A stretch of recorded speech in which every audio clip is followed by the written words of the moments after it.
So now I'm going to introduce Josué Muñoz. I have had the joy of working with Colgate for about 10 years.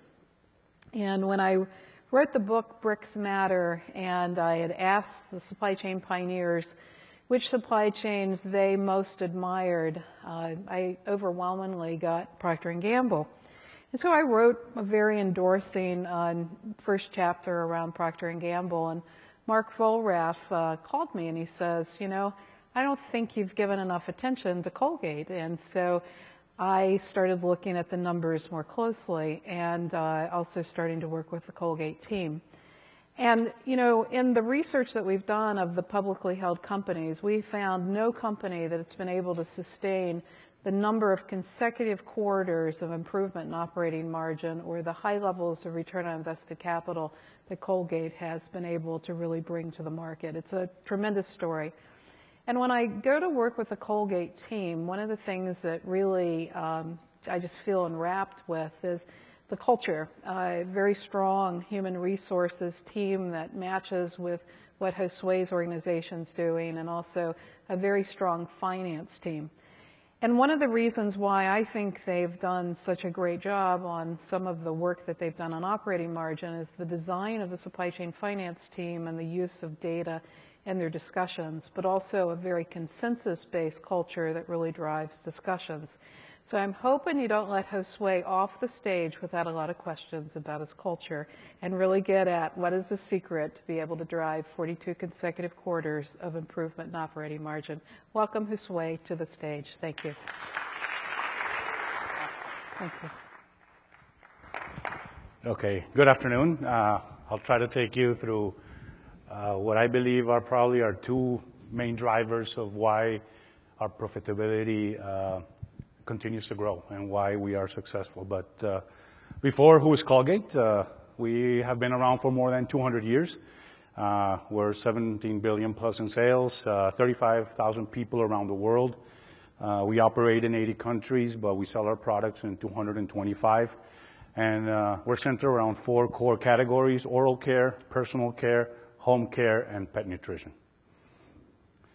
We're a very global company, so most of our sales come from outside of the U.S., and there's many places in the world where the generic for a toothpaste is Colgate. So somebody goes into the store and says, give me a Colgate, don't give me a toothpaste, which helps. But we have many other brands, so hopefully you recognize more than one here. So we're not only a toothpaste company, our core of our business is oral care, but we have other brands that are also very strong all around the world.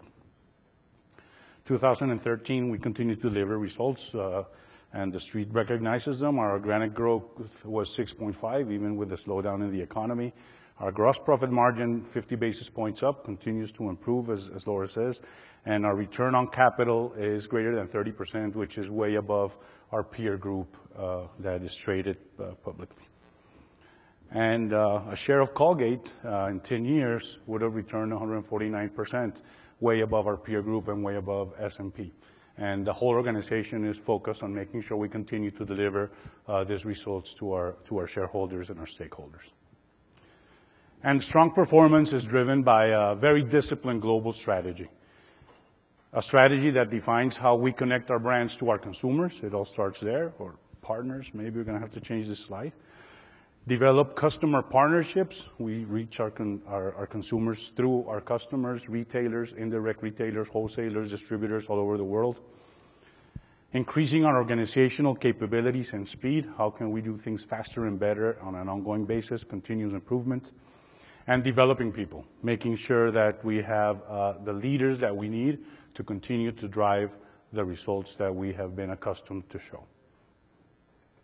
And our supply chain is a key contributor to this strategy. So let's have a look at what the supply chain does.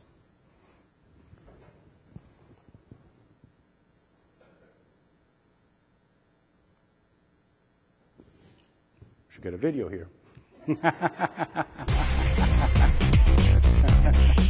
When your competitive arena is the world, what does it take to be a truly global company?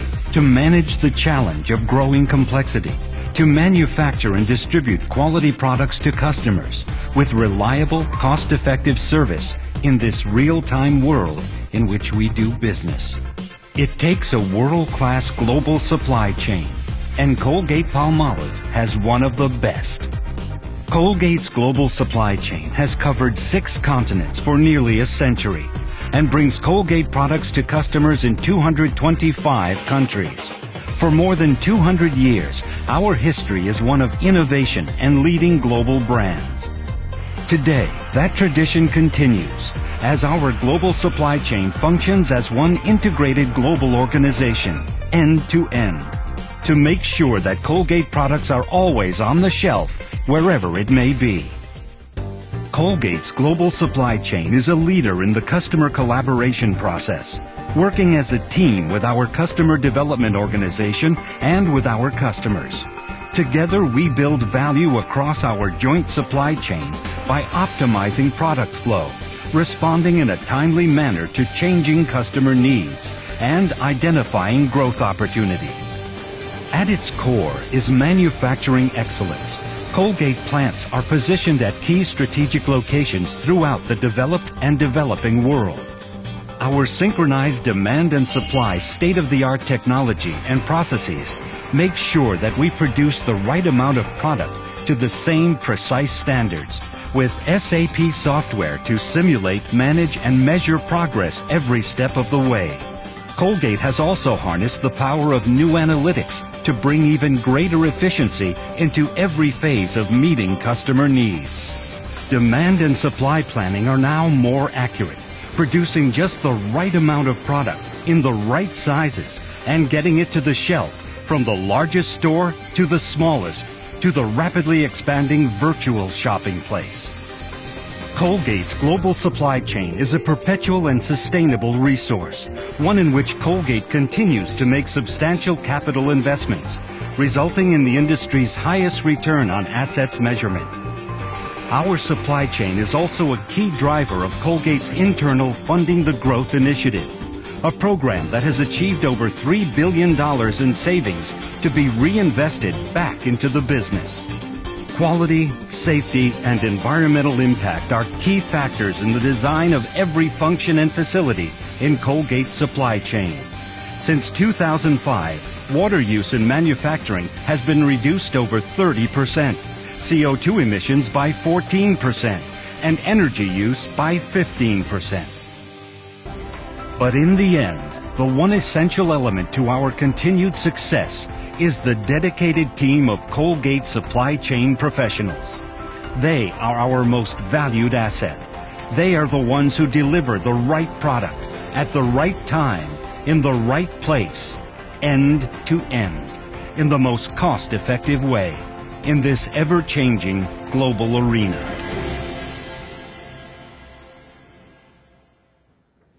So we have transformed to be able to drive performance as a supply chain.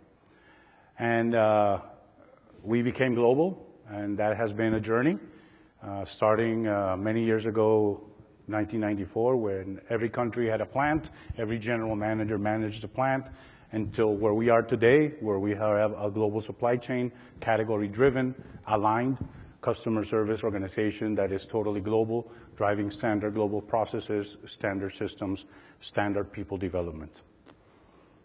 We have 54 plants around the world, coming down from 80 8 years ago, and most of them strategic sites producing products for specific regions.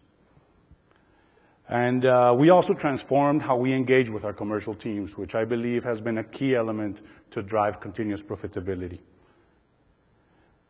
Our business is becoming more and more complex, and we realized 4 or 5 years ago that unless the supply chain started driving some sort of management of complexity, we were not going to be able to continue to deliver the results.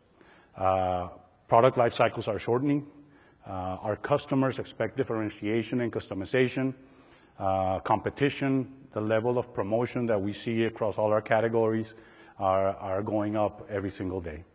So we had to take some action from the supply chain to be able to manage this. 80-20 rule, 20% of our SKUs deliver 80% of our revenue. So we had to come up with something to be able to manage this complexity. We realized that complexity was not going to go away. It's part of the business. But as a supply chain, we had to start driving simplification, driving good complexity, taking out of the system bad complexity. So we put in a different mindset. We started to engage with our commercial partners. We put in cross-functional teams from technology to marketing to customer development organization, starting to evaluate the end-to-end impact of this complexity of launching products, of putting promotions out there, and analyzing the constraints and the opportunities, and developing what-if scenarios, and having these discussions earlier on with our commercial teams. And we put in place simple things. Many times, our commercial partners don't realize the complexity that they generate. So once a quarter, for example, what we do now is we take every product that is made in a plant, we put it in a room, including promotion and regular SKUs, and we bring in all our commercial partners, marketing, customer development organization, and we show them what's out there. And when you see the commercial teams looking at this and asking the question, taking two side by side, and not even realizing what the differences are, that's an opportunity for simplification. And we do this on an ongoing basis. I love this story. One of our most globally structured supply chains is our toothbrushes. We have a very big plant in China, a very big plant in Vietnam, which produce probably 85% of our global toothbrushes, 3 billion toothbrushes, and 600 plus SKUs. And when we put this together and we started looking at opportunities, we found that we had 30 blues for toothbrush handles. We saw Campbell's story about the dices of the vegetables. I cannot even differentiate 30 blues. So we got them down to 11. I still don't know why we need 11. Are you going to buy a different toothbrush because of the tone of the blue? But okay, so strong simplification on colors, on components of our products. Again, working together with the commercial team and showing them what the impact is of not simplifying. And of course, working and mastering this complexity. We had to change how we work. We had to become more responsive, so continuously looking for cycle time reduction across all our supply chains and changing our processes to be able to post-differentiate. So how can we do more post-addition? And we've been doing this across all our supply chains. This has driven capacity increases, which allow us to postpone capital investment, and that's one of the reasons our return on capital is so high. Reducing losses, even though many of my manufacturing friends believe that by reducing cycle times our losses would go up. It is unbelievable how the people working in the lines after a while go back to the same levels that we had before and even better, and reducing energy consumption, as you saw, as part of our whole sustainability initiative. And these are just examples of results in one category, how we have increased capacity across many of our plants by focusing on these aspects of the production. And as I said before, allowing us to postpone capital investments as we grow. So the results of this better interaction with the commercial team and this company-wide effort on managing complexity, because complexity does not go away, has driven that our formulas have come down. The backbones on which we make our products have come down. The fragrances, the colors have come down continuously for the past 3 years. Our SKU count has come down without losing market share. We continue to drive market share with less SKUs.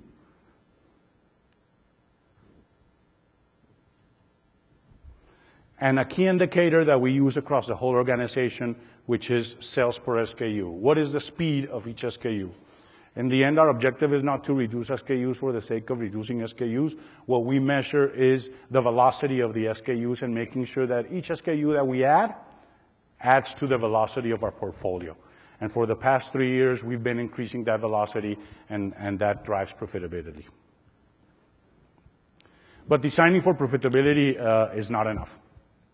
We have to make it sustainable. Profitability has to be an ongoing focus. So it's not only the design, it's how we maintain the focus of the whole organization about profitability, earnings per share, and driving value to our shareholders.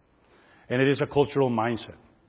And it is driven by a program that you saw in the video, which is global and company-wide, which is Funding the Growth.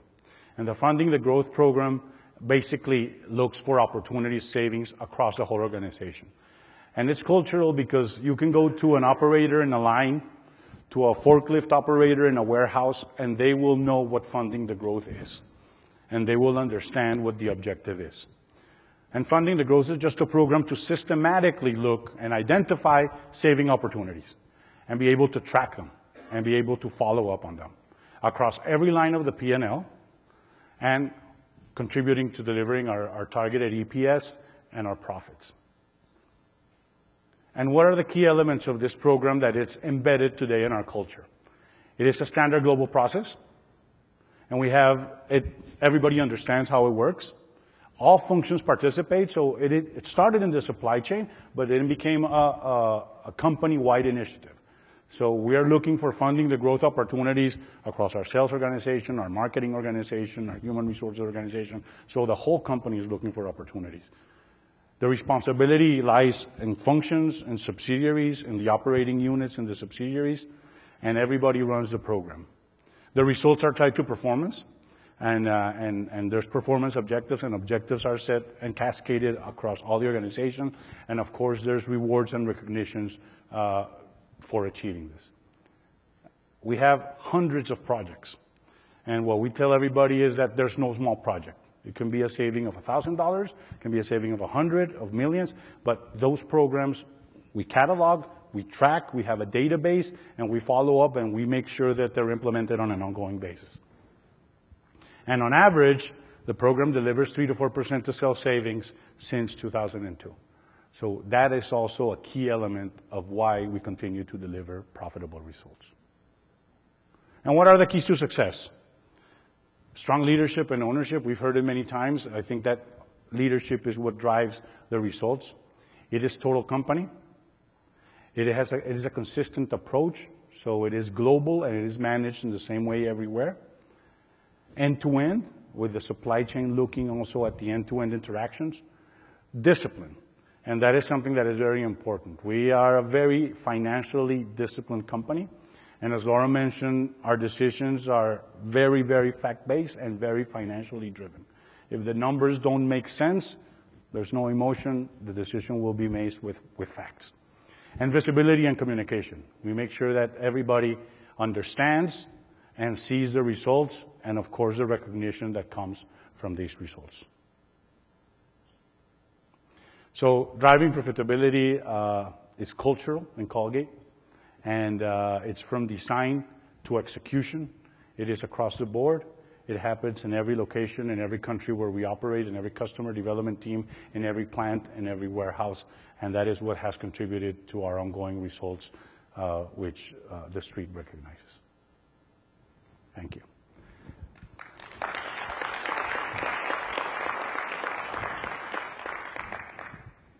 So, Josué, if I would ask you for a couple of metaphors that describe your culture, what would you say? Oh, metaphors. Yeah. Wow.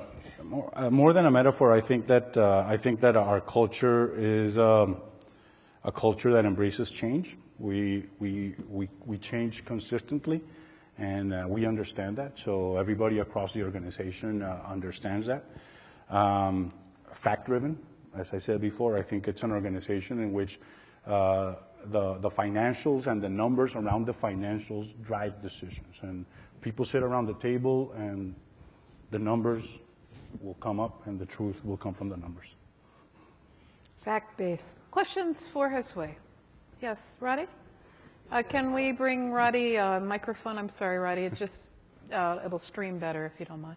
Is there one mantra that drives the program? I mean, yes, you could talk about savings, funded growth, but I mean, I hate to say there is a company out there that said, we've got 2 moments of truth. Is there something similar at Colgate that drove your program? I think not in that way. I think what drives is, in the end, earnings per share and shareholder value. So there's a clear understanding, and that's been in our culture for many, many years, not the CEO from the past, that our role is to drive shareholder value. And so we really understand, and we try to link that to every decision we make. So how do we drive shareholder value? How do we increase shareholder value? And that's cascaded, and that's what drove the program. So, I mean, just to comment, I think that's probably the reason, Laura, why they haven't got as much airtime on the Colgate transformation as what maybe some of the other, because they made it sound more glamorous, right? Mm-hmm. Yours is cold, hard fact, right? There the numbers are. Well, and it's very balance sheet driven. I loved the interview I did with Mike Corbo, where he talked about talent development, and he's like, talent development's my job one, right? And, the Colgate culture hasn't turned over much, right? No, and it's very focused on talent development. It's talent development, and yesterday we were having a discussion on talent and middle management, development of talent. We know that is an issue, and we've programs against it, and first-time managers, and how do you develop them to become leaders? And as I said, developing leaders is a key part of what we do, and our HR global process to develop leaders, not only for the supply chain but across the different functions, is very strong. And as you say, we don't see a lot of turnover in Colgate. And that helps create that structure and that solid alignment in values and the culture, which in the end is, I think, what drives results. And, Roddy, we've worked with a lot of companies, but I don't think I've ever worked with as strong of a supply chain HR and a supply chain finance group in any company that I've ever supported as I experienced at Colgate. And that was part of the whole globalization. As we became global, we realized we needed to have an HR team inside the supply chain to drive the whole development piece, a finance team that understood the supply chain better and not just a service. It's embedded. But I mean, even supply chain IT, right? I mean, I can remember Ed Tobin saying, if SAP doesn't do it, we're not interested in it. Right. That's right. And, but the interesting thing, Roddy, to me is in working with the Colgate finance team is they are very schooled in supply chain. It isn't like a finance group that's like a gatekeeper like we've experienced in a lot of organizations. These guys are really aligned to help and to spark ideas, and it's a very different orientation. So, yeah. Other questions? On the front row here. Isn't presenting fun? Hi, I'm Laura Asiala with Pixera Global. Thank you for your presentation. I have two observations and a question for you. The first was the cold, hard facts, except that I was really impressed with the way that you delivered the cold, hard facts on a regular basis with your commercial partners, because you didn't show us a picture of your PowerPoint slides. You showed us pictures of laying it all out. So it's factual, but that's pretty dramatic and impactful. And that's better than the slide that says we have 600 SKUs and we have 30 blues. You have to see them on the wall. You have to see them. But I think that that's important, because I think sometimes when we're talking about data, we forget to make it real. Right. And that makes it real. The second thing that I noticed and admired about your presentation was your commitment to develop all employees. And we've talked a lot about leadership development, but, I really saw that. And then my question then is, what do you consider the driving skill set for leaders? I mean, what are the 2 or 3 things that you consider to be essential for leadership in supply chain and for the organization overall? That's a good question. Okay. The first one is caring, which is a key value for us. We care about our people, and that drives development and all the actions that we take.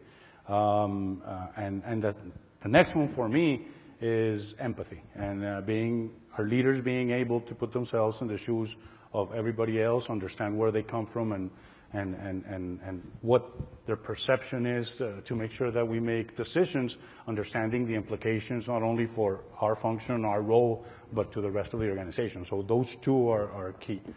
But it goes back to our whole development and HR support. When you look at our whole leadership development program, we have defined what are these competencies and leadership characteristics that a Colgate leader should have, and we develop them. And the people that show alignment with the culture and alignment with these leadership characteristics are the ones that move faster. And so people know, and it becomes part of the culture. Great questions. Other questions? We got one in the back there? Hi, C.J. Whaley here. Here we go. C.J. Whaley here. I just want to ask, what's the structure you guys use to get to a profitability decision? Because demand-supply balance is kind of cut and dry. And I ask it from a sense of my time at EMC and Bose, profitability was always a dogfight. Somebody wins, somebody loses. You know, it's great to be profitable, but a different product, a different brand, necessarily wouldn't think that that's the right decision. So what's the journey or the structure you guys put in place to say, it may not be the best thing for this brand or product, but it's the most profitable for the company? Net corporate benefit. So in the end, it is what's best at corporate level. So because we have all those discussions, we make decisions that might affect one division, benefit another one, but in the end, it's left pocket or right pocket. As long as the addition of the two pockets is up, that's the decision that we will make. And that's what drives it. So, and that's why globalization was so important. Before we were global, those decisions were made in isolation.